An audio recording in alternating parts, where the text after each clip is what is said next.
Welcome all of you who are joining us this morning for our webinar. This is the first time we've ever done this one, the anatomy of roofing. And we came up with this concept because I met a roofer as a client. Jordan Collins is with me today from Paragon Roofing, and he's a friend and a client and a wonderful resource for me.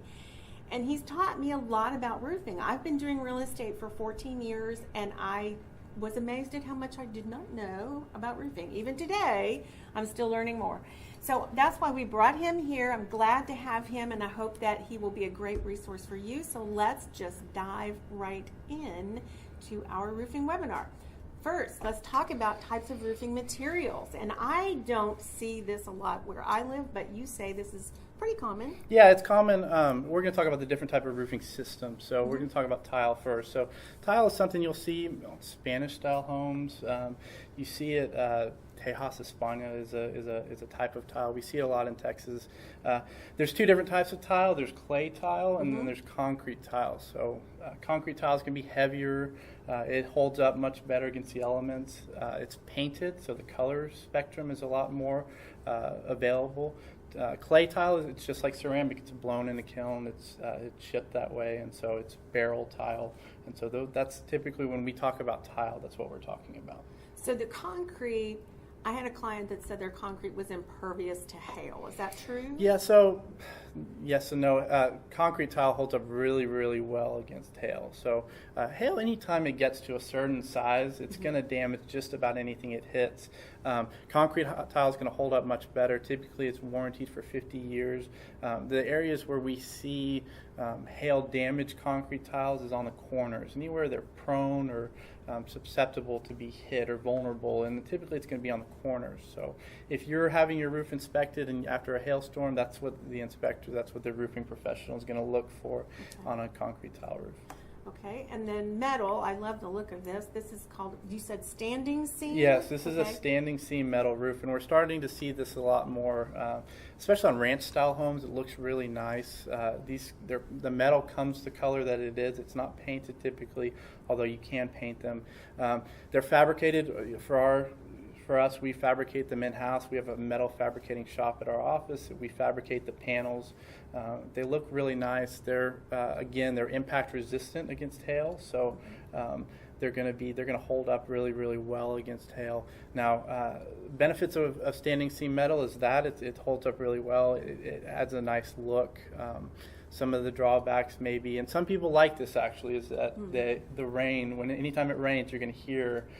Some people really love that, and it's relaxing, and it's something that they enjoy. Other people, they don't like that. So that's something that you won't need to be aware of before you either purchase a home with standing seam or you decide that you may want to install that on your roof. And how do they actually put together? How are they put together? So they're screwed. So you don't see the screws. They're underneath. They're in the standing seam part. So each panel is screwed in. So it's not going to leak. They're leak-resistant, corrosion-resistant screws. And so that's another thing. As opposed to a asphalt shingle roof where it's nailed with roofing nails, this is screwed, and it's screwed directly to the deck. That's a very nice looking roof. And then we have granules. Where do we see this? We talk about granules typically when we're talking about an asphalt shingled roof. So there are some metal roofs that have granules, but most of the time when we're talking about granules, we're talking about an asphalt. And the asphalt shingle roof is the most common roof system that we see here in the Dallas-Fort Worth area. Because? A number of reasons. One reason is it's cost effective. Okay. Asphalt is relatively cheap. Oil prices, it fluctuates depending on oil prices, but generally it's a cost effective roof. It's easy to install. It doesn't hold up as well against hail typically. Generally speaking, it's not going to hold up as well unless it's an impact resistant, and so we'll talk about that later on. But granules are what protect the roofing system. Granules are what, against the elements, they'll protect them against hail, wind, heat, all of that. So one of the things that you as a realtor or on an inspection we'll talk about granule loss. And granule loss can be caused for a number of reasons. We talked about hail. So when hail hits a shingle, it bruises it, causes it to lose those granules. We'll also talk about, if it's a hot day and somebody's walked all over the roof and they're not walking correctly, you may have some granule loss that way. And then just age. Over time, granules are going to lose. So one of the things that you can look for after a hailstorm or, if you're looking at a new home is look in those gutters. A lot of times the gutters will that's where the granules run off, and you'll see. So after a hailstorm, that's one of the first things we look for after a heavy rain is we'll see all those granules where they've gone in the gutter or they've gone down the downspout. Okay. And then the one that I see the most is the shingle, the composite. Yeah, that's kind of what we were just talking about, the composition, laminated composition shingle. So it's the most common. It comes out in shingles. It's nailed. You have 4 to 6 nails in each of them. It's just the most common. Now, this roofing system that we're looking at right now is called Armor Shield 2. It's actually an impact-resistant roof. So even though it's a composition shingled roof, it's got some materials. It's heavier. Hail hits it. It absorbs it better. It's an impact-resistant roof, and we'll talk a little bit about that later on about what is an impact-resistant roof and does that mean that hail can't damage it. So it's we'll kind talk of like about a trampoline for hail. A little bit, yeah. It absorbs. Now, so when I had my roof replaced, right, and you asked me what color, and I didn't even know I had a choice, but I just said, just whatever everybody usually chooses, just use that. But you have an assortment here. Yes. So people like to choose? Yeah, that's a great question. Everybody's a little bit different. Some people just really, they've gone through and they do their research, and I bring sample boards and I show them 8 different colors, and they hold them up against the brick, and they really want, and they hold them up against the paint trim, and they really want to make sure that it aligns with their home. Some people they just want the roof, and they don't really care what color as long as it's going to be okay. Right. And that color, typically on this slide we have weathered wood, which is the one on the far right. That's going to be by far the most common, most popular shingle color that we have. The reason being is it's going to blend with just about everything you have. It's like landlord beige paint. Right. There you go. It's a neutral. It's a neutral, and so it's going to blend with if you ever decide to paint the house, it's going to be something that's going to blend. It's also going to be something that, let's say somebody pulls up to your house and they say, I love everything about this house, except for I don't like the purple roof color. Okay. It's going to be something like that. So it's going to blend with just about everything. The colors that we have here, the second to the far right is called slate. That's going to look really nice with kind of a pink brick or sometimes a black brick. Charcoal is real common, same thing. You're kind of looking for a contrast of your brick versus blending in like you would on weathered wood. Okay. The far left one is bark wood, and it's going to blend with kind of your browner, maybe your lighter colored brick. And there's a number of different other colors that... so as a professional, you show up with your colors and you bring a board with you and let people choose? But absolutely. Do you ever ask them about what their HOA wants? That's a great question. So yes, some HOAs are going to require you a certain color. Most common it's weathered wood. So they're either going to require that in their bylaws or whatever you sign when you purchase that home, or they're going to tell you if you change your roof color from what you have, you need to get our permission. And typically the way they're going to do that is you're going to ask for their permission, and then they're going to have a review board or somebody that's going to say, the architectural review board. You got it. And they're going to say, yes, this is approved, or no, it's not. We've seen it in the news recently. We've had some where homeowners say, oh, you know what, they'll be fine. It's going to look great, but I'm going to change the color. And then they change the color, and then the HOA comes back and says, you said that you will not change the color, and you need to remove this and replace this. And at your expense. At your expense. Ouch. And so that's something that anytime if you have an HOA, before you replace the roof, you always want to make sure that you are squared away.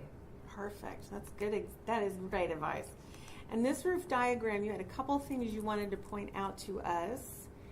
Yeah, so this is a roof diagram. These are things that you're going to hear talked about or thrown around maybe on an inspection. Okay. The first thing I'm going to talk about is the soffit. So we talk about the soffit, the bottom right. So it's that's underneath where the fascia is. Soffits are going to be there's going to be holes. They're vented. They're vents. So if you look up and if you're walking around a home, you want to see some soffits. Typically, newer homes are going to have them. You don't necessarily need the entire house the entire fascia to have soffits, but you do want to see some. The reason being I keep doing that, sorry. is because that's where one of the areas where your cool air comes in. So a soffit's going to allow the cool air. Other is a gable or a dormer. We talked about a dormer here. Right. That's going to allow Okay. cool In air the to come center in. there? Okay. So eventually, when on this presentation, when we start talking about roof ventilation, we'll talk about intake and outtake. And so intake is where cool air comes in. Outtake is where your vents are, your wind turbines, your power vent, your whatever ridge vent, whatever that is. That allows the hot air to come out. Another thing that I'd like to bring up is the valley. When we talk about valleys, we've got There we go. 4 valleys. Here's a valley. Right this is a here, valley. right here. Right. And then over here we've got one, correct. and right here. Okay. Absolutely. So What's valley the is importance of that? anywhere water travels. That's where water is going to go. Okay. Obviously, we want to make sure that this is a very common area to have leaks because that's where water is traveling. Number of things you want to look for on a roof system is you're going to want to look underneath that valley to make sure that either there's what's called ice and water shield. It has various, each manufacturer calls it a different, GAF calls it Storm Guard. It's what ice and water shield is. It's a peel and stick rubberized membrane. It's adhered direct to the deck underneath the shingle, underneath the felt, and it's what it does is it allows, it's watertight. It keeps the roof watertight. It's 100% watertight. So if hail or ice accumulates in that valley, it's protected. Yeah, Okay. you'll see it up in the northeast or the north, and anywhere we've got, it's a great question, ice that sits up on a roof. We'll not only see it in the valleys, but we'll see it all the way around the perimeter of the roof. Okay. Also, it's not required here because we just don't see ice accumulating on roofs very often, but we do have it in the valley. It's also, it's 100% watertight, so it seals around the nail. We'll see that. Another is metal. So a lot of times you'll see what's called valley metal, or it's just sheet metal. And what it does is it's nailed directly up underneath the shingle. It's in my opinion, the ice and water shield is a better way to do it because it's adhered direct to the deck. The problem with metal is it can contrast, it can rust, but nonetheless, you do want one of the two. The other thing that we see occasionally is what's called W valley metal, and it's going to be over the shingle, and you'll actually see it as opposed to the ice and water shield, or as opposed to the metal you don't see unless you peel up the corner. But W valley metal is kind of an aesthetic look. A lot of people like it. I was going to say, I don't think I would like that. Some people like it. Some people like the look of it. The reason it's called W is because it has a W shape and it runs all the way along. The main thing you don't want, you want water to be able to travel somewhere. Off the house. Off the house. Right, off the house. okay. The other thing real quick as well I was going to mention is the ridge. When we talk about a ridge that goes along the top, anytime you've got 2 slopes that join together, you've got a ridge cap, and that goes along the top. And it's not a field shingle, it's an actual cap. And so it's something that we want to make sure that those are in good shape as well. Okay, and this is a great diagram, by the way, to show all the different parts. Yes. And then we talked about fascia. Fascia, I don't know how you pronounce it, but what is this? Yeah, so that's a picture of rotted fascia. So water damaged fascia.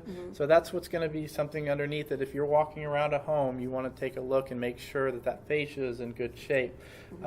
This could be caused by a number of reasons. One of the things that I see the most common reason for fascia rot is because the gutters are clogged.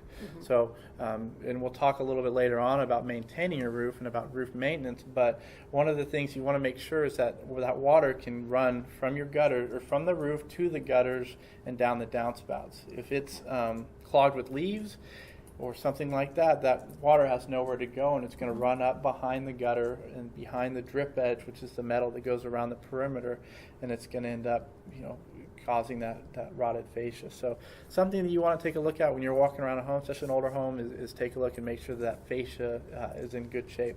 It's relatively inexpensive and easy to fix, but it is something that's going to show that if you're seeing issues with it, it's going to be lingering and it's going to be long term unless the gutter or the roof is fixed. Well, even if there weren't this hole, this indicates to me there's been water. Yeah, absolutely. That's and it's not supposed to be there. No, it's not. And some people, if you can try to cover that up with paint, but and a lot of times you can literally touch it. And if you touch wood, and if that wood is soft, and even a little bit soft, then that tells me that at some point it's leaked. A lot of inspectors will use a screwdriver, and they'll they'll poke it right through. Yes, absolutely. Yep.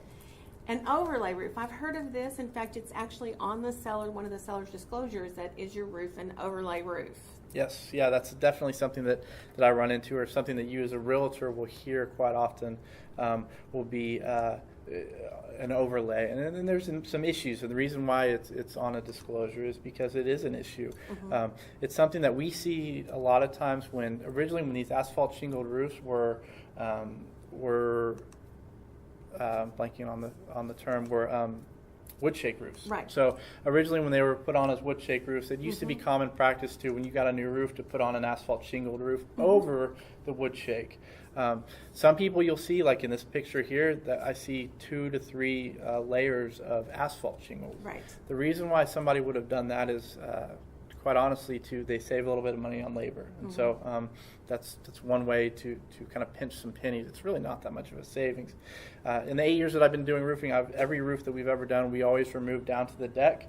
If there is wood shake, we remove that wood shake and we put new decking down. We put new plywood decking. One of the issues that you're going to have as a realtor trying to buy or sell a home with an overlay roof is insured. Is insurance companies do not want to insure a roof that has an overlay, especially if it's wood shake underneath. That wood shake is a lot of times it can be a fire hazard. I was so say, it's underwriters do not like wood shake roofs when we're talking about insurance. Other thing is it's going to do is it adds a little bit of considerable weight to a structure. So you're adding a whole nother roofing system, and it puts a lot of pressure on those frames, on the home structure itself. So what, have you seen more than 2? I have, yeah. So the most layers I've seen on a residential roof we had 5 layers of shingles and wood shake. So it's something that a lot of times you'll be able to see when you walk up, and if you're looking at the side, you can see that. Here. Anytime when I get on the roof, the first thing I do when I'm walking up my ladder is I peel the shingles up and I feel underneath, and that tells me how many layers.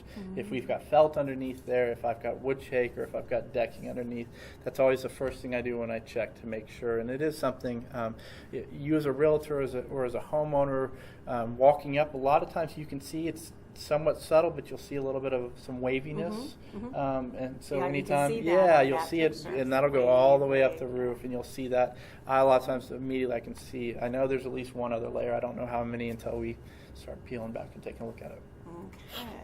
And then flashing. Let's talk about flashing, because that's an important thing, and it goes around a lot of the pieces on the roof. What is it, and why do we have it? So flashing is something that you guys are going to hear a lot, and it's something that's a lot of time is brought up or flagged on an inspection or walking around. Is what flashing does is it anywhere you've got anything cut into a roof, whether it be a wall like in this picture, or whether it be a skylight, or whether it be a chimney, where the roof meets something else. Exactly, where the roof meets something else. You want to make sure that water never gets to whatever that something else is, whether it's chimney, skylight, or brick. So from this picture with that brick where you're pointing at, we've got counter flashing that's cut into the brick. Behind that, you don't see it from this angle, but we've got what's called step flashing. And what step flashing does is it's layered, and it's L flashing. So it goes one on top of the other, all the way down the roof. And what it does is it prevents water from ever getting to that brick, getting to the home. We'll see it you see it all the way around chimneys, you see it around skylights. A lot of times with flashing, it's something that as long as it's doing what it's supposed to be doing, you kind of want to leave it alone. But it's the most common area where it's going to have leaks, especially around chimneys and skylights. And then over here, there's flashing around this. Yes. There's flashing around the chimney. Correct. Around this vent stack. And then you talked about the one underneath the shingles in the valley. So flashing is a really important thing, and it is mentioned, I think, on every inspection report I've ever seen. They always talk about the flashing. Yes. So then we talk about crickets. I don't know where these things get their names. I looked at the history of this, and it actually said it may have come from Jiminy cricket. I don't know. But this is a cricket. This is one example of one, and I hear this primarily used in connection with a long or very wide chimney. Why would that be? Yeah, so like for this picture that we see right here, you've got a kind of a horizontal chimney where all that water runs off of that roof when it rains, and it with the cricket, it diverts it away from the chimney to where the water never gets to the chimney. It's something that we see on newer homes, newer construction a lot more because they were smart enough to do it and they frame it that way. Older homes, you don't see it as much. It's a nice to have. It's something that's really going to add a lot of benefit because I rarely have ever seen roofs leak that have a cricket around the chimney. Chimney is the most common, kind of by far, area where we see the most leaks. Skylights and chimneys are the most common areas. So the other thing that we talk about that is that water. Anytime you've got, a lot of times people will say, we had 4 rainstorms and I didn't have any leak, and then all of a sudden wind-driven rain, and we had just one of those downpours that we get in the DFW area, right. And then that's where, so that water only has, can only go somewhere, and when you've got that much volume, it's going to run up behind the flashing.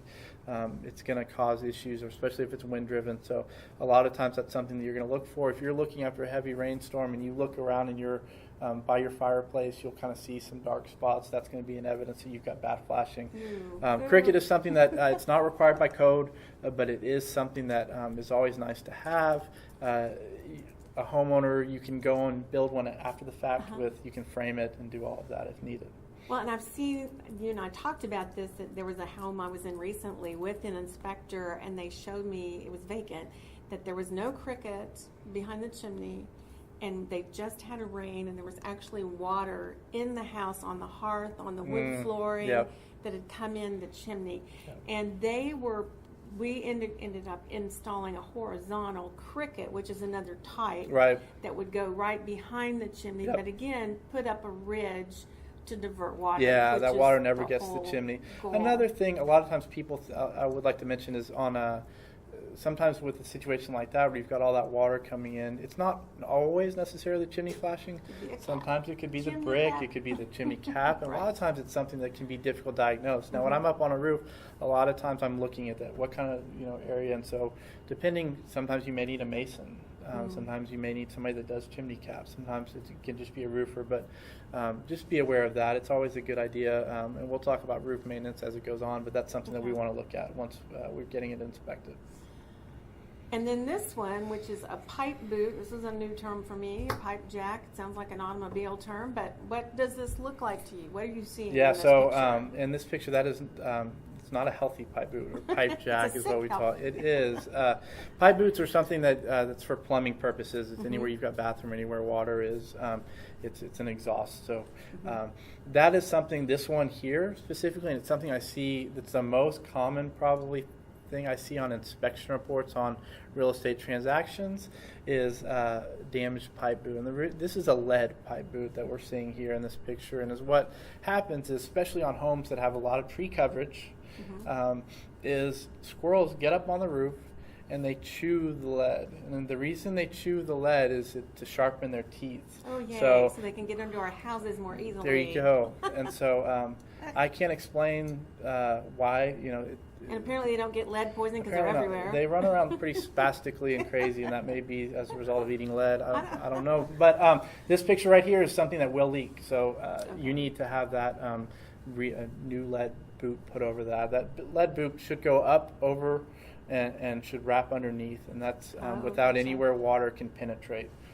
Okay, and so the other thing I'm seeing in this picture that I hear a lot is that there is no 6-inch clearance. So if this is my house and I want to have this repaired, by code, I'm going to need a 6-inch clearance. Yeah, 6-inch clearance on anywhere like with a hot water heater or something like this. You want to make sure that it's cut around, it's flashed correctly. The reason why you want 6-inch clearance is to have nothing that can catch fire or can spread. So if you get an inspection, or if you get a permit on a roof, and not every city requires a residential re-roof permit, but those that do, and you have the inspector come out to green tag or to pass the inspection, they're going to get up in the attic and they're going to look up and they're going to see to make sure there's that clearance, to make sure that there's not any felt paper touching or anything that could potentially catch fire. Fire hazard. Yeah, that's a great thing to bring up, though. And apparently we have hail in our market. We do. Right? Does that keep you busy? It does. Yeah, we don't want anybody to get hurt or anything like that, but we do love a good hailstorm every once in a while. Hail, it's real common.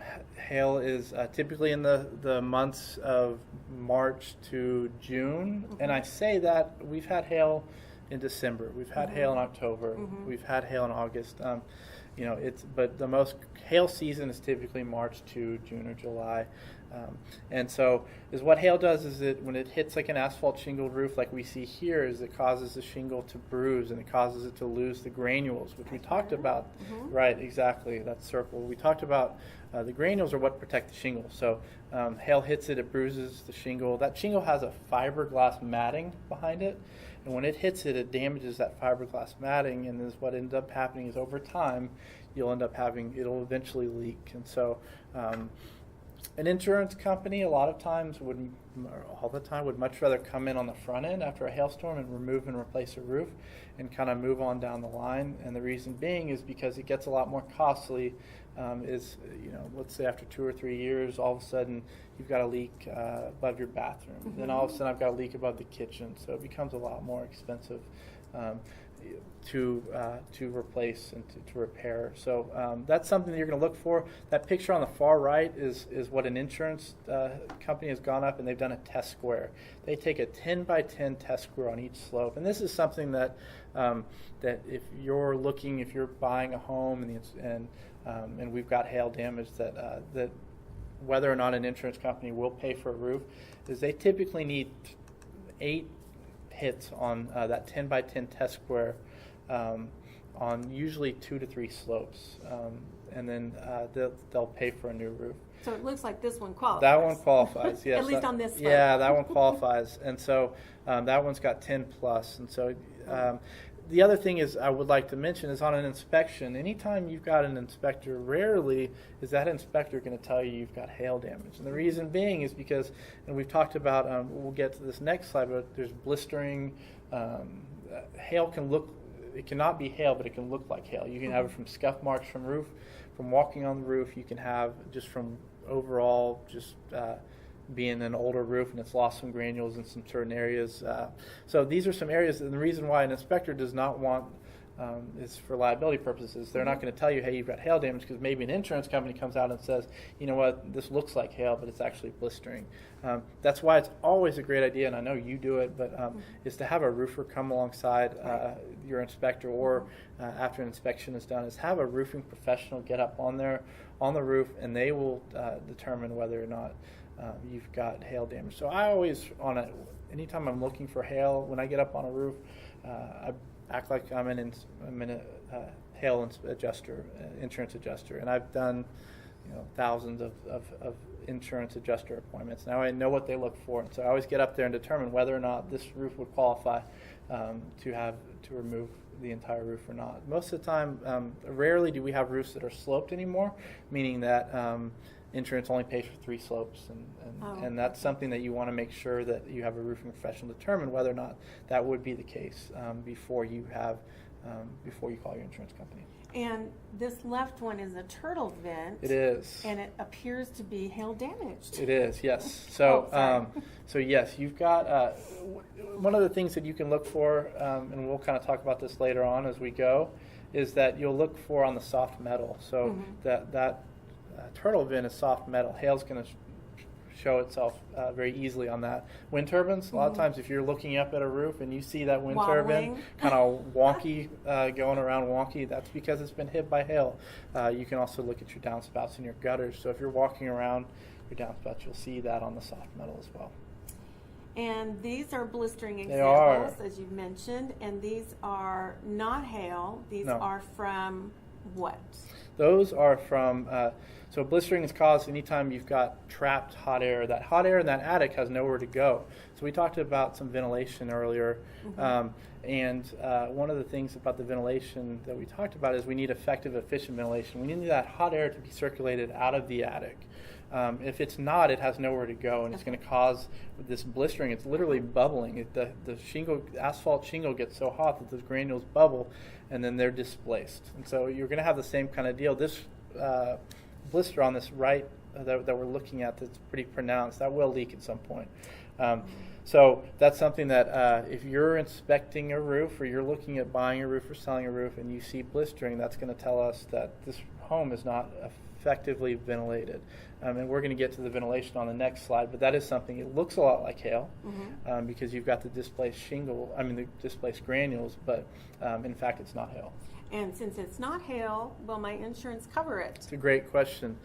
No, your insurance company will not cover blistering. Blistering is a wear and tear, and it's a maintenance issue. So your insurance company, they are required, typically per your policy, and most policies in the state of Texas require an insurance company to replace a roof after an act of God. So hail, wind, tornado, anything that's weather related, that's fire, that's what anything that is not It's not wear and tear. That's Normal, not wear and tear. normal wear and tear. An insurance company would come out and they'd say, "This is a maintenance issue. You should have added some effective ventilation to your roof."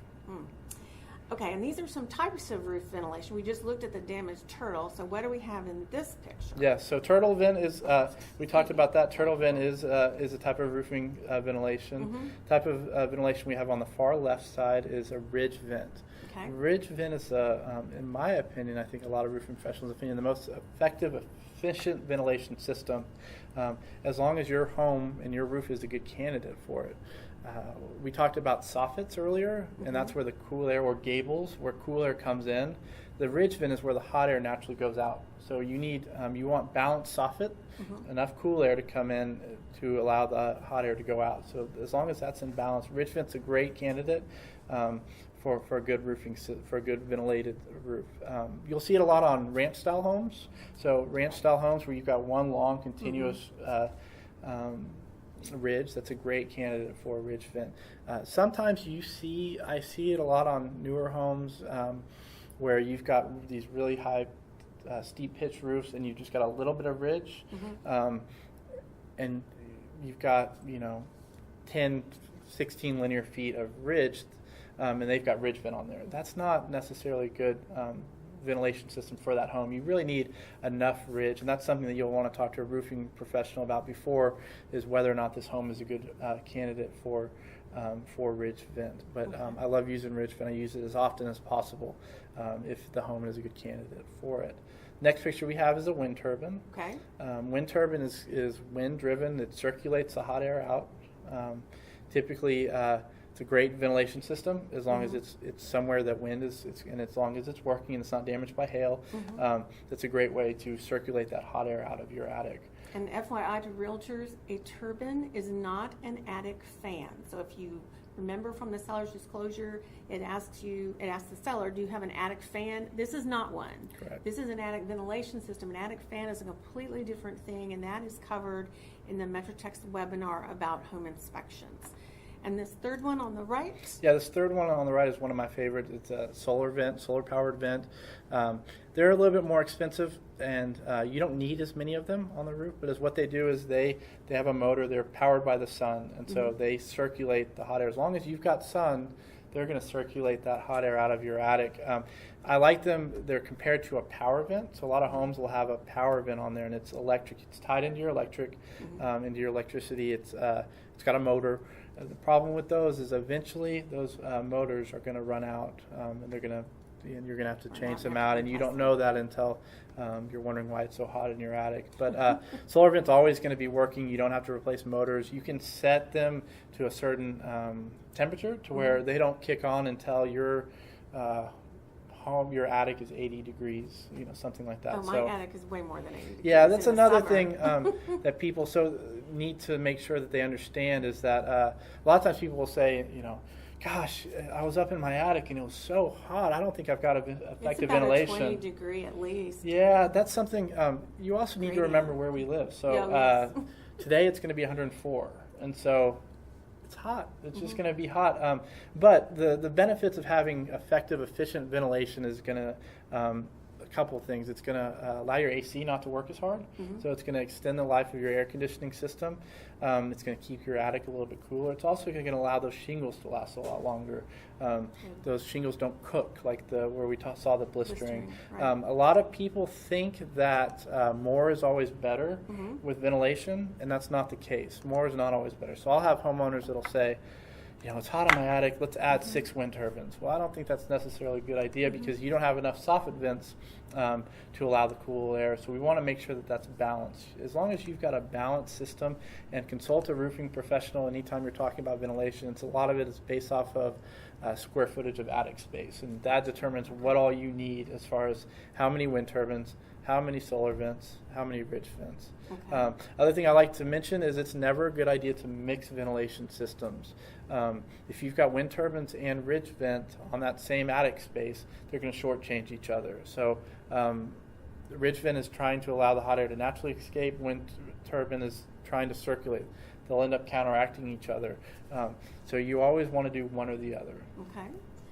Good to know. And then roofing trends in DFW. We looked at shingles earlier, and I know I asked you this question when you replaced my roof. Do I need really a 40 or 50 year roof? Because we get hailstorms. I mean, every 10 years, I'm probably going to have to replace my roof. Yeah, so that's a great question. That's something that I always leave up to individual homeowners. Now, there's areas of our Metroplex that have been, for whatever reason, they're being picked on. And it seems like every year and a half, we've got an area that keeps getting hit by hail. There's different, you'll hear terms thrown out as far as year, and that means the longevity. So 25-year shingle, 30-year shingle, Okay. 40-year, 50-year shingle. They're marketing terms. So a lifetime shingle, they're marketing terms. So a lot of times people say, well, I've got a 25-year shingle, You shouldn't have to replace it. I shouldn't have to replace it. It's only 8 years old. It's like, well, you had softball-sized hail that hit you last week, and that's going to damage anything it's going to hit. So that's going to be something that you're going to determine. The 30-year shingle is going to be thicker. It's going to be an architectural composition. It's going to look a little bit better. It's going to have some definition to it. The 3-tab 25 years, the flatter shingle. The other thing I would like to mention, and that I didn't get, well, actually I will get to on this next chart. But that's something to think about with as far as the lifespan of shingles. Some other people, they say, 30 years, well, I'm not going to live that long. Well, it's something I rarely have I don't like seen. to think about that, but okay. And I've seen a few. It's very very uncommon, but I have seen a few 30-year shingles that are 30 years. Really? It's Wow. very rare, Very though. rare So in don't this think area. that they will last that long. And do you see many solar panels being added? Yeah, you're seeing more and more. That's something that a lot of times, me as a roofing professional, the thing that I'm concerned about there is making sure that they're not going to leak. So if you have the solar panels installed, tied into your electricity, whether you're off the grid or you're on the grid, the thing that I'm concerned about is making sure that when they're installed there that they're not going to leak. The other thing is that you need to be aware of is that once you have those and you want a new roof, you're going to have to pay the solar company. Typically, they're going to require you to pay them to remove those panels, put the new roof on, and then to detach and reset, put the new panels up. Okay. It's becoming more and more common. Another thing I get asked a lot about is Elon Musk and Tesla. Yes. They're developing in development. I think they're starting a test market in California right now with their tempered glass panels that are supposed to be completely hail resistant, and they tie into your electricity, and for a fraction of the cost. I'm not totally sold on them. I don't know enough. We don't know enough about them yet. I think there's some logistic issues, and I think they're. My personal opinion is that they're a little bit farther away than we may think. Okay.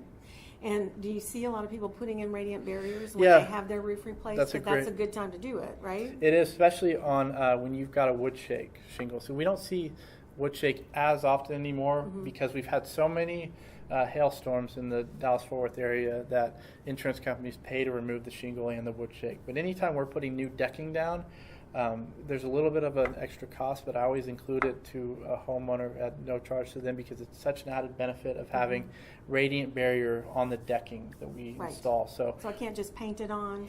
You can. They do. There are people that do that you can. And I don't deal with them much, but feel free to reach out and there are professionals that will come in your attic and they'll spray radiant barrier on. I believe you have to, and I'm not an expert on this, but I believe you have to have it resprayed every few years. Oh, okay. And so the best way is to have it on the back of the actual when you put deck on the roof, itself, right. And what that does, just to make everyone aware, is it keeps heat from ever getting into the attic. So it reflects the heat. It's on the other side of the attic, and it's going to keep it.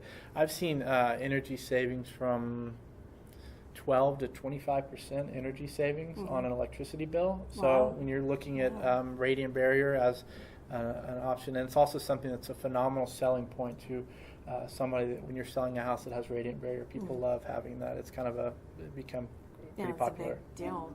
And so we talked about the roof class chart and the impact resistance testing and how they determine what's a class 2, 3, 4, whatever shingle. Right. How does this work? Yeah, so this is something that we hear thrown around a lot in the industry, or when we're talking about insurance, or we're talking about shingles, is what class your roof is, and whether it's a class 1, class 2, class 3, or class 4. So this is showing the size of hail that it's going to resist that hail size. So you look at class 4.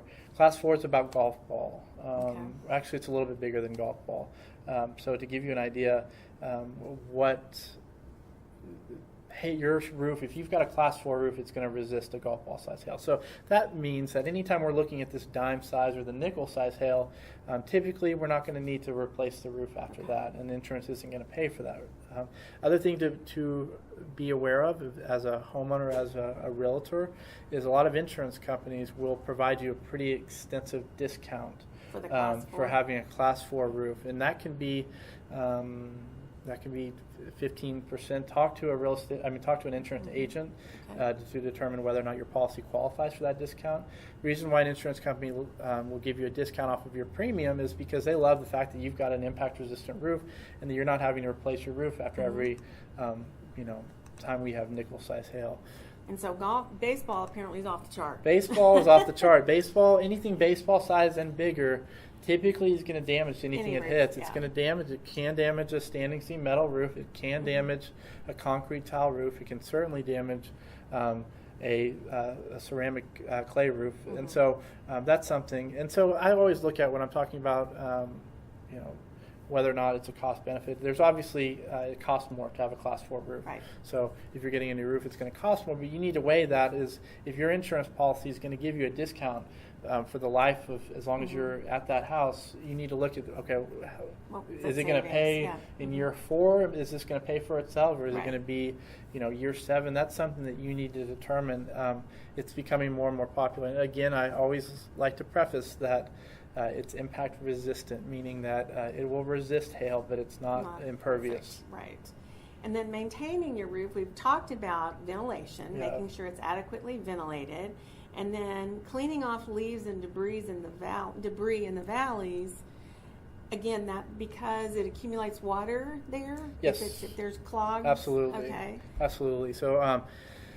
Water needs somewhere to go, so that water needs to run off that valley, and so if you've got leaves or things that are clogging, it's gonna sit, and it's water kind of takes the path of least resistance, and it's going to eventually find its way, behind some flashing, or it's going to get underneath felt, and it can rot the decking, and then it can eventually get in.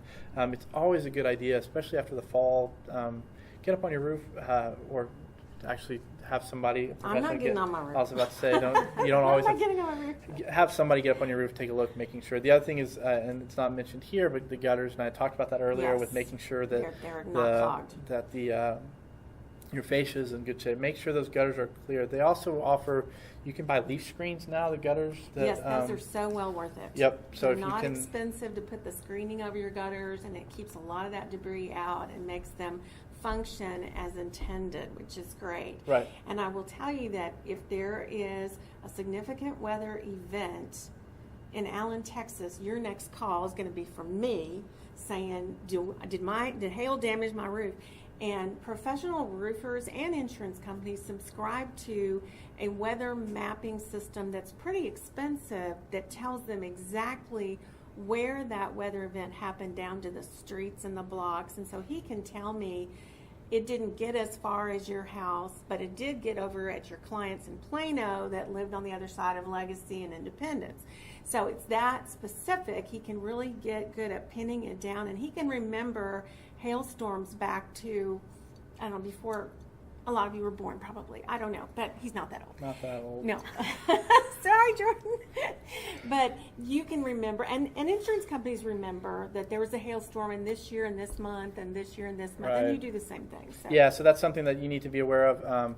Yeah, I just did replace a roof that was in Preston Hollow where old hail damage. The homeowner had been with the same insurance company for 8 years. I remember, it was 7 years ago, that hailstorm that came through Lakewood, and it came through and damaged North Park Mall. It damaged skylights there. So I was able to pinpoint, said, hey, how long have you been with that policy? Yeah. And typically an insurance company is going to, as long as they were on the books for it, typically they'll allow you to retroactively. Right. Others, you need to check with your agent or check with and read your policy. But some of them will say you are allowed a year from the date of loss, and I've run into that too, where a homeowner says, it was in Plano a couple years ago where we had some significant hailstorm in Plano, and they had the insurance company come out, and it was about a year and a half later because they ended up having a leak or an issue, and they said, hey, and they said, you know what, we're not covering this. This is you should have called us before. But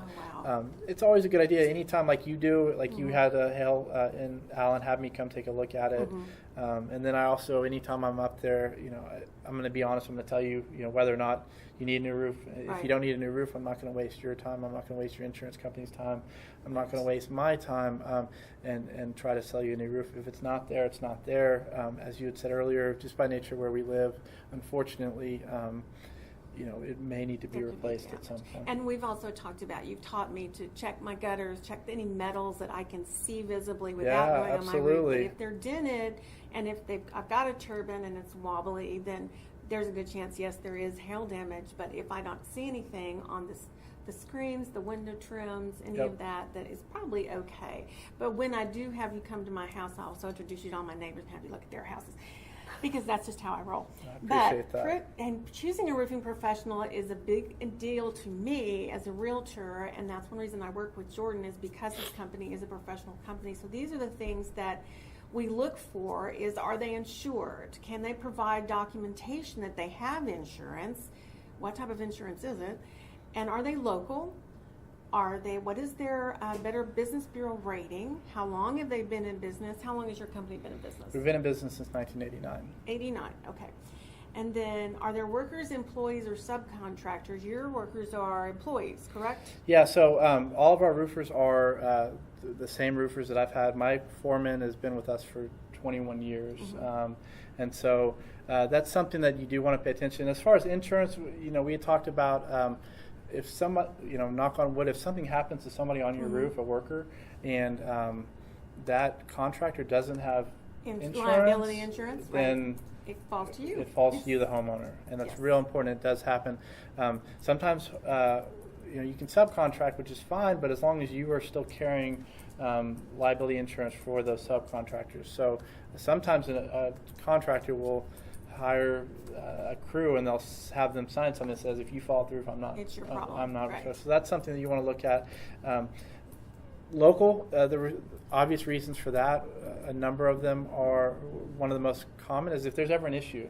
You have roofers, after a hailstorm, roofers come from all over. They come in and they sweep in, they try to get as much work, and then they go back to where, or they go to the next storm. If there's ever an issue, So they're storm chasers. They're storm chasers, yeah. And so pay attention to that. Make sure they have a local presence. Do they have an office here? Are they year-round roofers? Are they doing that? Those are things that you definitely want to. And online reviews are important too. Realtors like to get positive online reviews. I'm sure you do as well as roofers, but it is important to make sure that you are working with a reputable company and that you have some element of trust based on their documentation of insurance and their ratings and their reviews. And again, the fact that they employ their contractors makes a big difference. So let's get to some of the questions. I'm putting down Jordan's company and phone number here on this screen, but there have been some questions here that people want answered, so let's get to those. Bridget Bridges has a couple about Eaves. What is an Eaves? What is a fascia? What the difference between fascia and soffit? And then more and more inspectors are not climbing on a roof in a steep pitched roof. Do they charge for this? Okay. So talk about Okay. the Eaves, the Fascia soffit Sure. first. So Eaves is the diagonal goes along the edge. You've got rakes and you've got eaves. The rake is the horizontal and the Let's eave go back is. to that. Yeah, we can go back to To that. that diagram That that diagram real quick. Somebody said really didn't. Back there. You just. There it is. you go. Okay. So you've got the rake that's kind of the diagonal. Oh, I'm so terrible at this, guys. I work on a map. I'm sorry. And then the eave is the horizontal that goes all the way across. So when you're talking about You eaves, see that's at the bottom. At the in the bottom. right of the picture, you see Eaves and soffit. Right. And so that's when you talked about that's a great question as far as the difference between fascia and soffit. Fascia is just the parameter that goes all the way around. That next slide that you had the fascia. Typically Soffit the is wood. going to be a vent that is tied in that on the on the fascia. So soffit is it's vented. It has holes in it's it. underneath or attached to that fascia board on the outside of the Correct. home under the roof. So and it may look like it's got holes in it. Right. It's because it's vented. Sometimes it's a long piece of board that will have some screening in it as ventilation. Correct. And that, again, that's your Yep. soffit. And an inspector can point out to you a soffit vent the next time you're at an inspection. So let's see, Patsy wants to know, what about metal shake shingles installed over wood shake? It's a great, So we didn't really get into the different types. There are some metal shake shingles that they're made to look like wood shake. Okay. Some of those are class 4 roofs.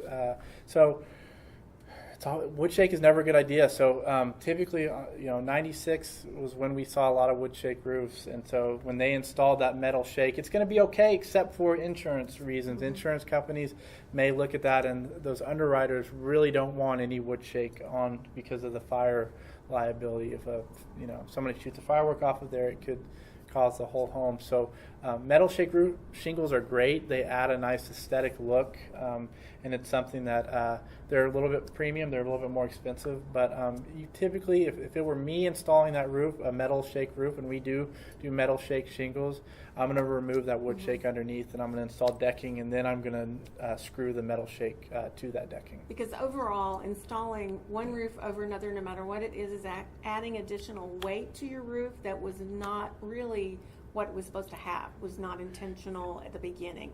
And they're rated, our wood, the way we do the rafters and the bracing in the roof is weighted a specific way to carry a roof. Yeah, surface weight. And if you get too much surface weight on that, then you could be in trouble. And you start seeing sagging. Do you ever see roofs sagging?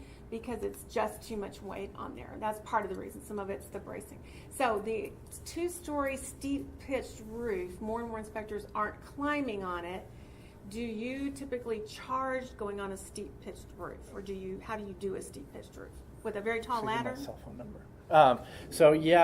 That's a great question. I don't charge for going on. I think that anytime you have an inspector that's going to say, I didn't get on the roof because it was too steep, I think you need to have somebody that will get on the roof when it's steep. I wear special shoes that allow me to walk on a steep roof. That's something that is important. So you'll see occasional on inspections where it says viewed roof from the ground with binoculars. It's really hard to really get a good idea of what kind of condition that roof is in when you're viewing it from the ground. So I think it's a steep roof. I don't like getting on them, but I do get on them, and we're very safe, and we're making sure that we do that because steep roofs need to be inspected as well.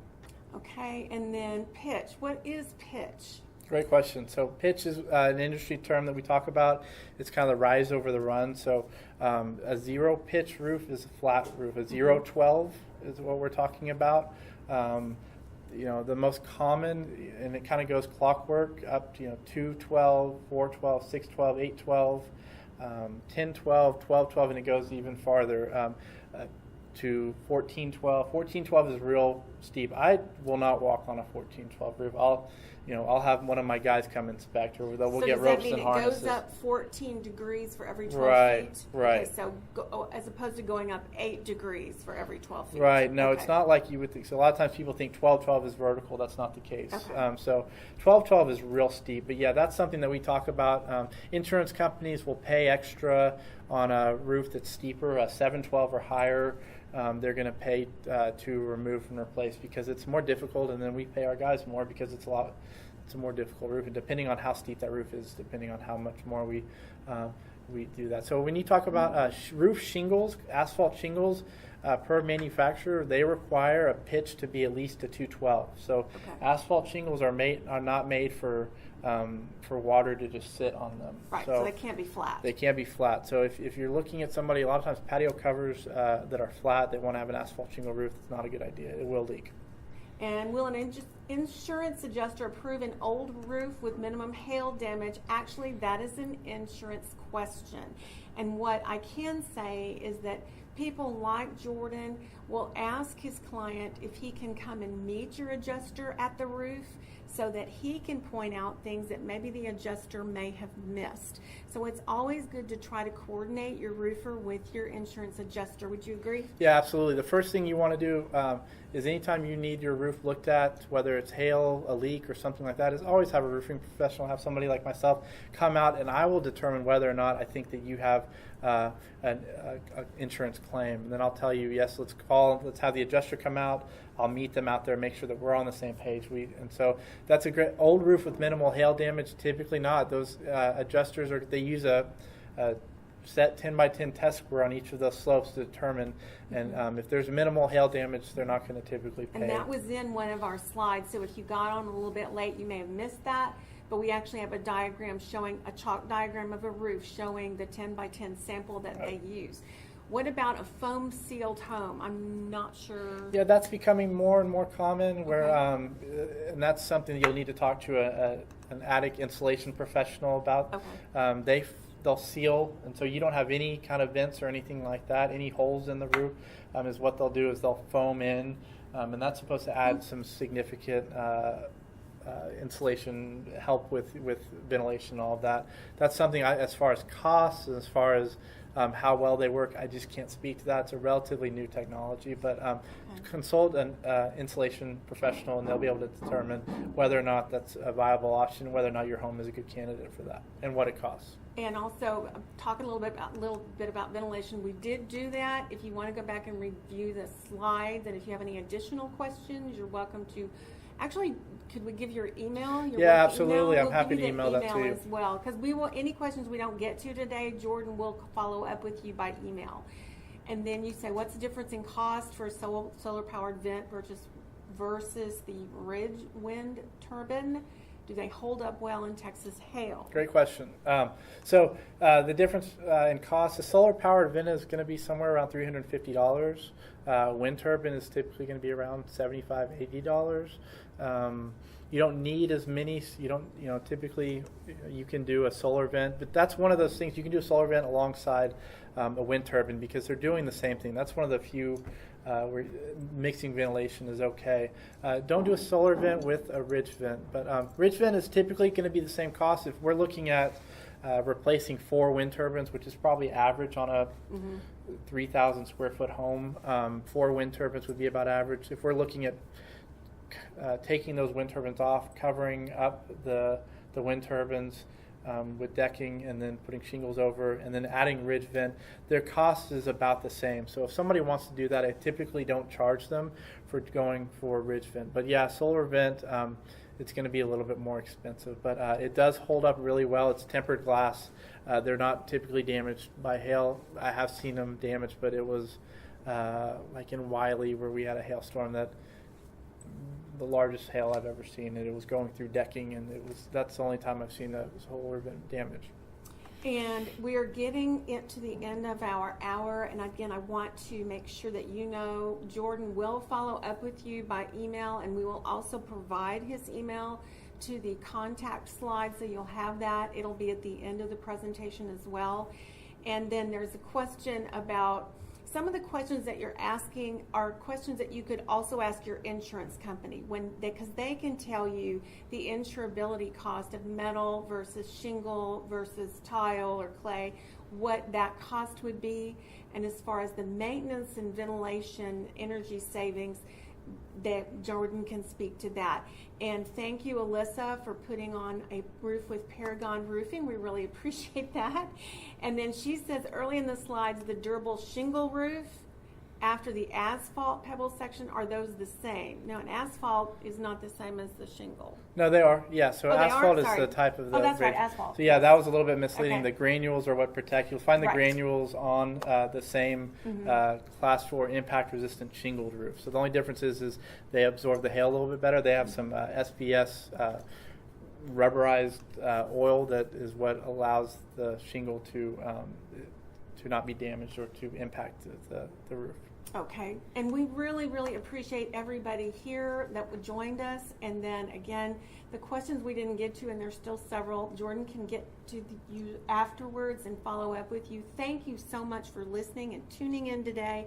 We really appreciate it. And again, this webinar will be put on the MetroTech's website, also on our YouTube channel, so that you can go back and access it anytime you want to, as well as the one that I mentioned earlier on the home inspections, the seller's disclosure form that was done by a home inspector. And so it's a great way to go back and educate yourself and even your sellers, because sellers, I'm a homeowner, and so I need to know as much about roofing as the realtors know. But this was great. Thank you, Jordan, Happy to from do it. Paragon Roofing. I'm so glad you're here. Thanks for Thank having you me. very much. Bye.